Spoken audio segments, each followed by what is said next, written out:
Hello, we're Arthur and Rimbi. 1 year ago, we left urban Harare to find peace and serenity in the rural eastern highlands of Zimbabwe. Follow our journey as we build our modern homestead from scratch in the refreshing countryside.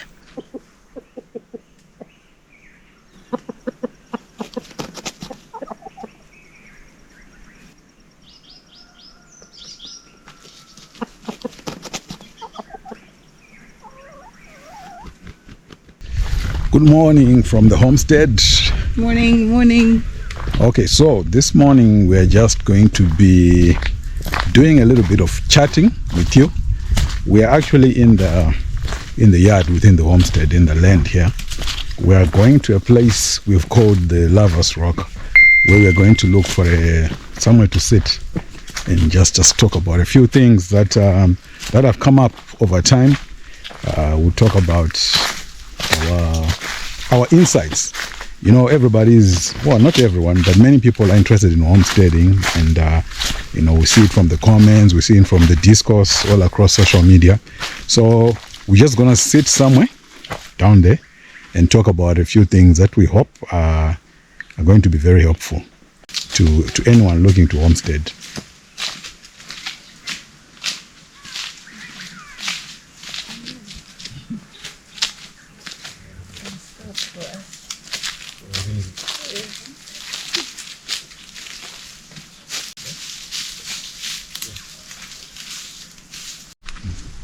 I'm just wondering if this is a dandelion or it's a look-alike. What does it do? Is it health benefits or something? Yeah, I know it has some medicinal properties. Some. I just didn't really pay attention when I was reading about it, but yeah. There's a pathway here that we used last week. It's pretty clear. But soon as the rains start, it will start closing up again.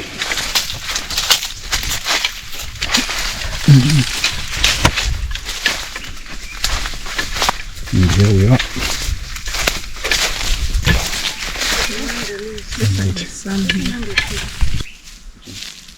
The leaves that are changing color.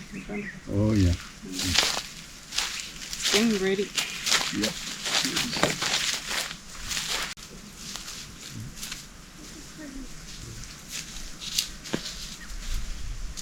Homesteading is exciting, that's for sure. But we believe that there are certain things that you need to come to terms with when you decide to homestead. So we have a couple of things that we have identified. So let's just have a chat about it. We'll just give you some insights of our experience and what we think you should be aware of. Excuse me. What is called be at peace with concerning homesteading. Yeah. So, the first thing we believe is for you to make up your mind concerning homesteading. Why do you want to do it? Why do you want to get into it? And maybe before we delve a little bit deeper into that, we'll just mention that homesteading has been around in Zim for not only in Zim but all across the world. There's nothing new under the sun.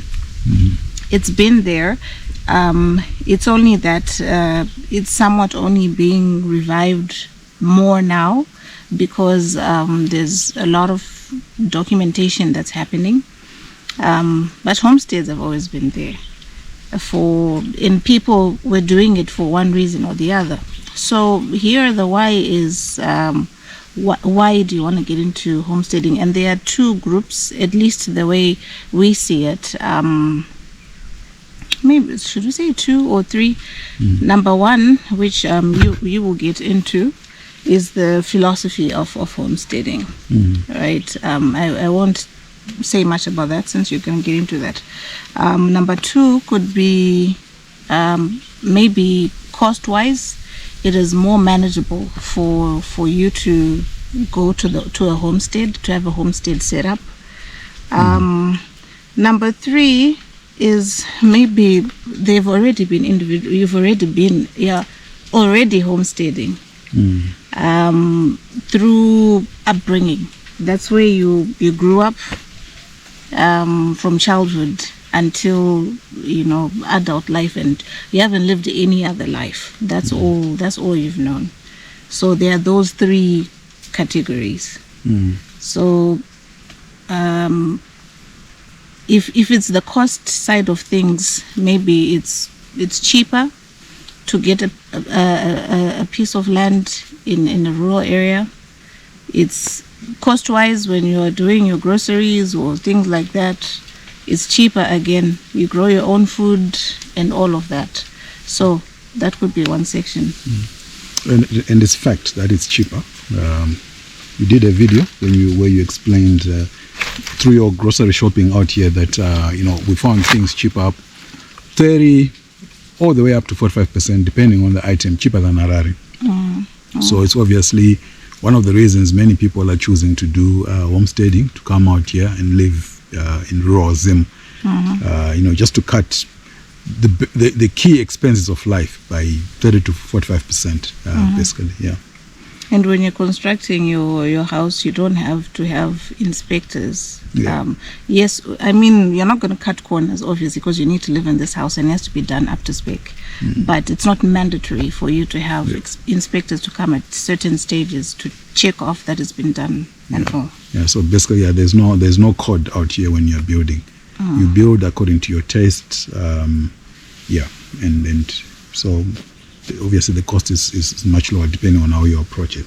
So the other point you mentioned is the worldview or philosophy. That's one of the reasons why people would want to come out homesteading.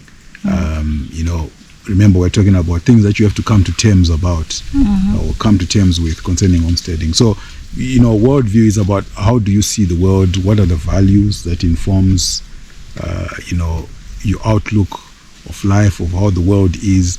So, for us in particular, we've got a certain set of beliefs and values that basically led us to come here, and certainly benefiting from all the reduced costs of being out here in the rural, in the countryside. So, people value to have their own space. People value family. To be at peace, to be in the wild, in nature, all those kinds of things, and to run away from all kinds of things that you find in the city, whether it's crime or the traffic congestion. I mentioned in one of our last videos and other videos on this topic that just the traffic was just driving me crazy in Harare. Just to where you lose your head, you don't actually think straight, and things have since changed drastically coming out here. So it's about your worldview. That's one of the things that drives homesteading, apart from the avoiding the high cost of living in urban. Yeah. Location is very important as well. When you think about homesteading, you have to think about where you're going to do homesteading. No, not all homesteading is equal. Okay. So location is very important, and as you see, this will inform many other things that matter in homesteading that we'll talk about shortly. So here we're talking about the region where you're going to go in Zim, for example, and this applies anywhere else, maybe in Africa, where you want to, we've got audience from other countries. So it's all about where you want to go, the region of the country you want to go and do homesteading. You have to think carefully about that and why you want to go there. You will see that it matters. So like here in Zim, do you want to be in a place that is close to town, for example, in the periphery of town, peri-urban?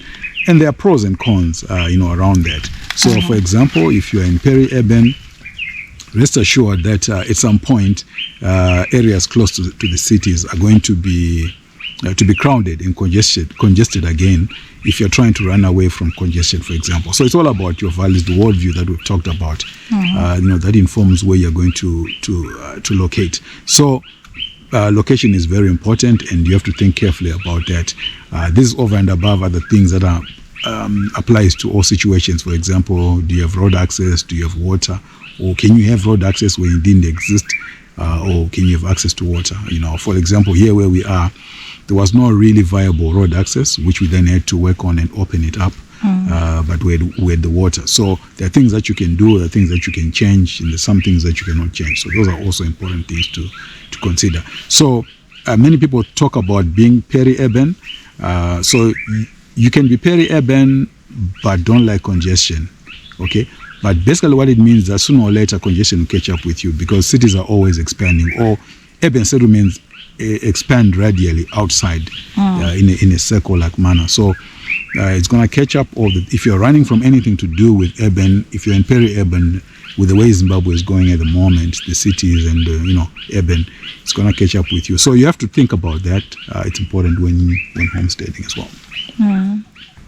Another thing that ties in with location is your sustenance. As you're thinking about your location and considering where you want to have your homestead, if you have that option, is to think about how your upkeep will be versus where your homestead is.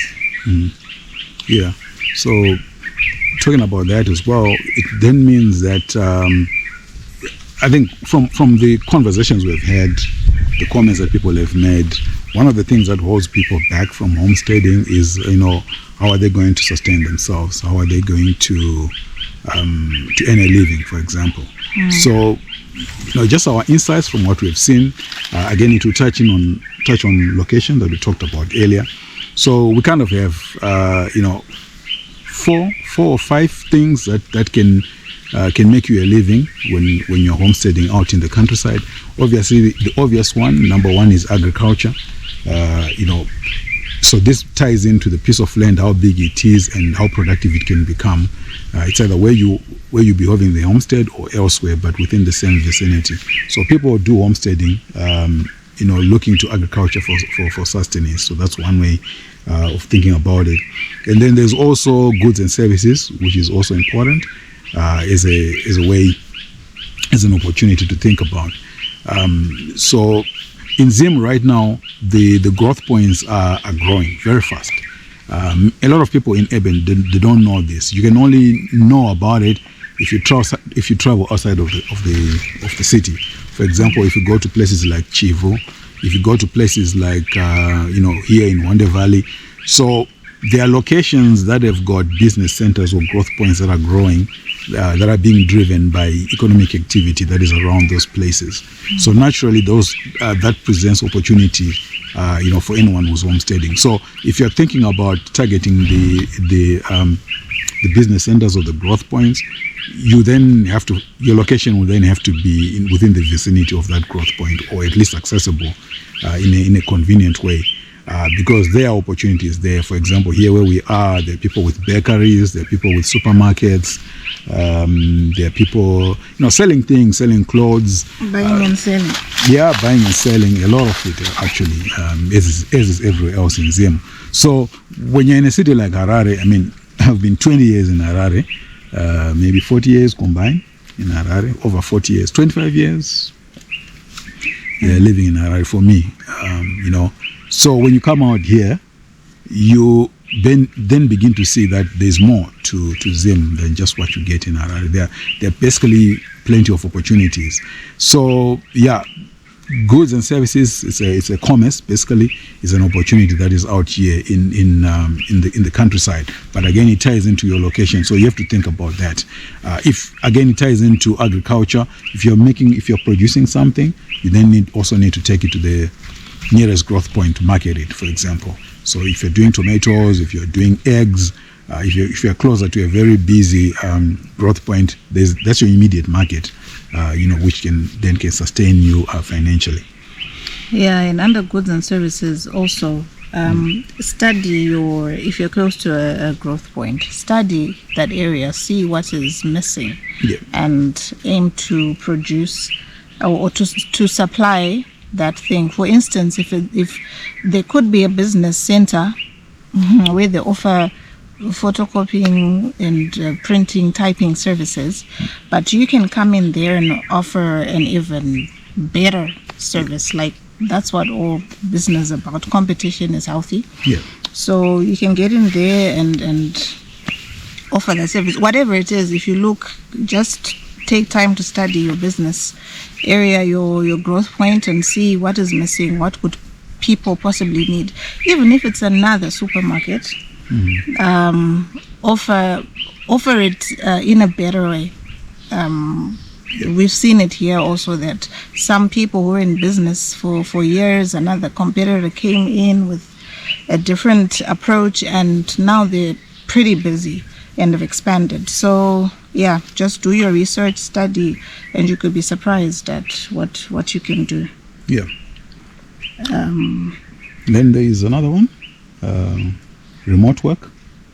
Yeah, as a way of generating revenue. So this is basically doing digital work online. Okay, with technology today, you've got good internet, especially out here in rural.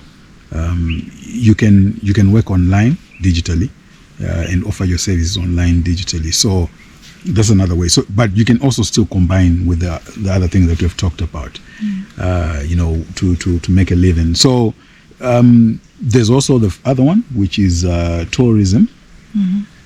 You can, from the onset, position your homestead as a tourist attraction, one way or the other. It's either because of where you are. Maybe you're closer to a non-tourist attraction. It could be in Victoria Falls area. It could be in Mashingo, where there's this great Zimbabwe monument. It could be close to a popular dam, things like that, where people would want to come. And then you can then use your homestead to host people, or just a raw experience. I think we have got examples, that we have here in Zim of people who've done well. I think Terry is one of them.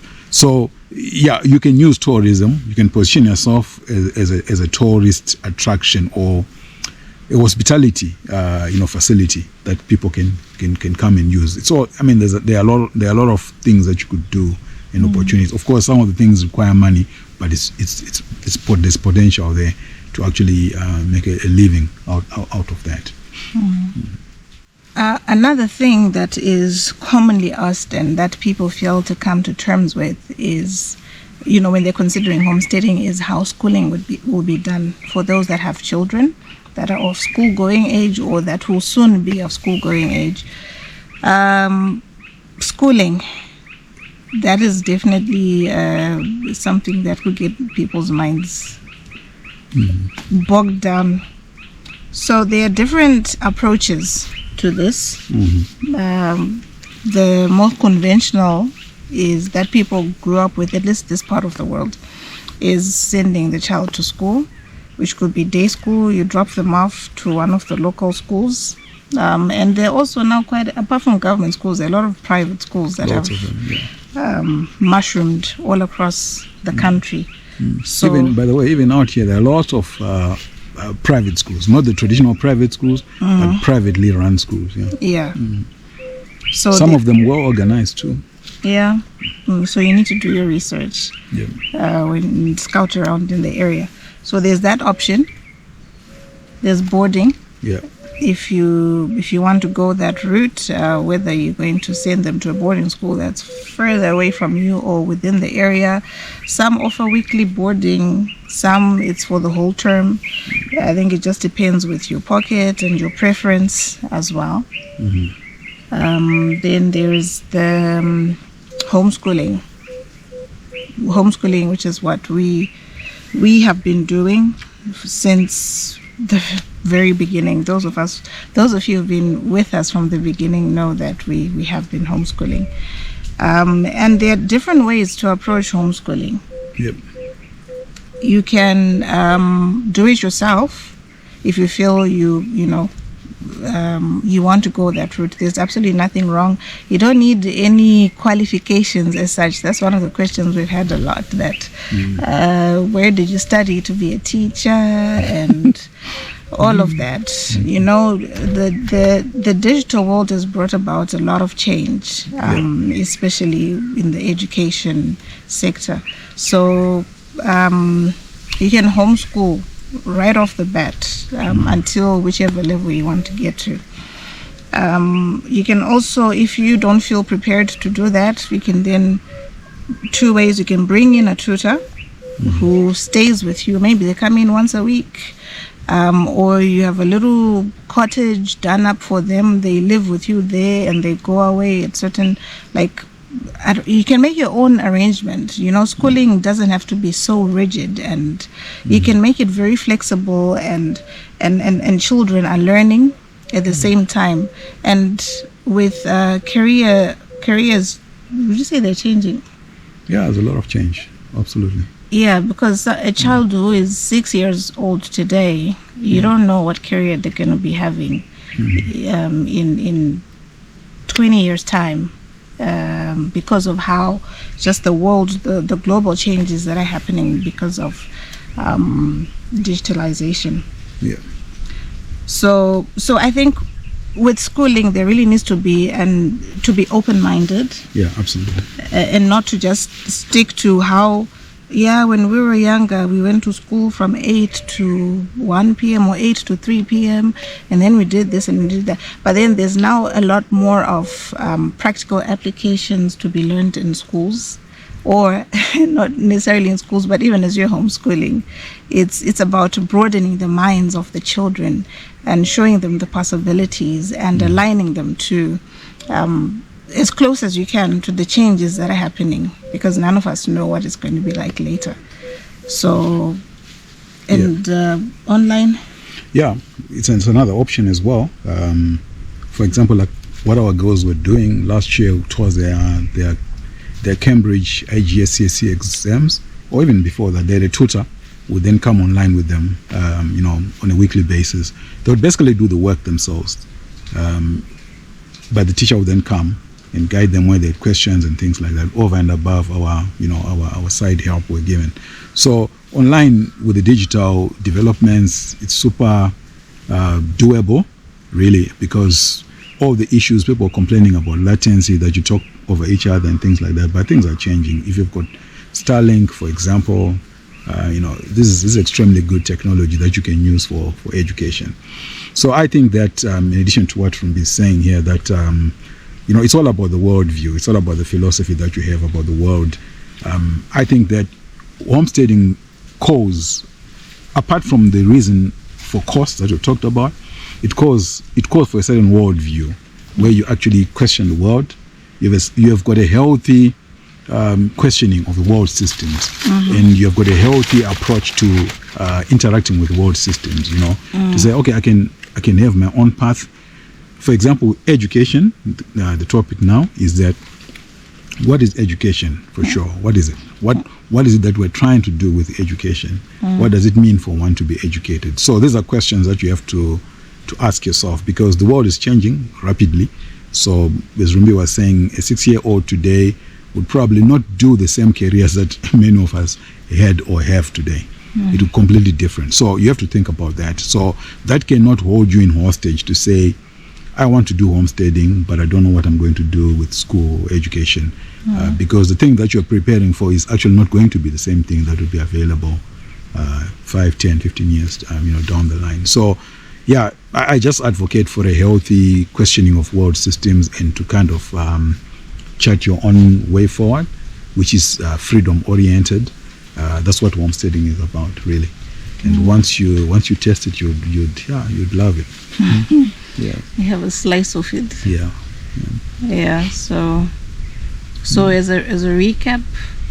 Yeah. So as a recap, these are the things you have to come to terms with. Again, if you look at what we've talked about, everything hinges on location. So you have to take extra care in choosing your location, because your location is going to determine how you take care of yourself financially, what opportunities you have access to. So location is important. You're also going to think about, all the different available opportunities that we've talked about: agriculture, goods and services, remote work, and what else? Tourism.